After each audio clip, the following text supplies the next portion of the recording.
If you look at it now from the workplace environment point of view, right from the very start, competency-based training was seen as a centrepiece in terms of a number of different initiatives which included in the first place recognition of prior learning. The unions were saying, in this process of award restructuring, we've got to take account of the fact that there are a lot of people who are already in the workplace who have lots of skills that aren't recognised in any way. And most of those people are women. So this notion of recognition of prior learning at least partially came out of a social concern of saying part of what we want is that once we recognise skills, we want those skills linked to a salary scale. And this was a way of people who developed skills over a long period of time to get recognition for the skills they developed. Competency-based training enabled recognition of prior learning. It also enabled the notion of flexibility in learning.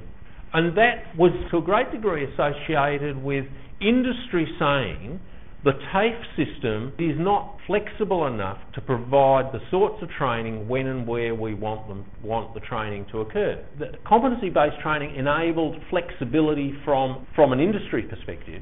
But the other bit that was tacked onto that was to say, yeah, TAFE colleges needed to be more adaptable than they were at that time.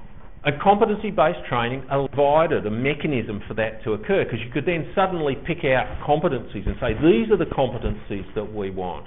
And because you could break it into small parts, the notion was you could deliver it in different ways. Everyone was looking for what they called a unified entry-level training scheme. And this was about youth unemployment. And there were various iterations of that from the 1980s, which have ended up as the traineeship systems that we see today. Particularly the Certificate 1, Certificate 2 traineeships, as we currently see them, to clarify that point, have come from this initial aim in 1987. So you can see these aims are not new, but it was 1987 was the first time that they were dealt with on a national level rather than a state-by-state level, and that's why people picked 1987 as the sort of watershed. The other thing that happened at the time was the development of what's referred to as the training market. And this was essentially a model of saying, look, we need to build up the vocational training system, and we don't want the TAFE colleges to dominate the situation. We want a private enterprise system going alongside it.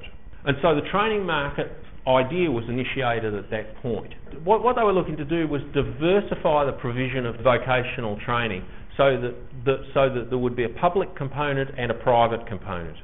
The public component would be the TAFE colleges, but they would no longer survive on 100% government income.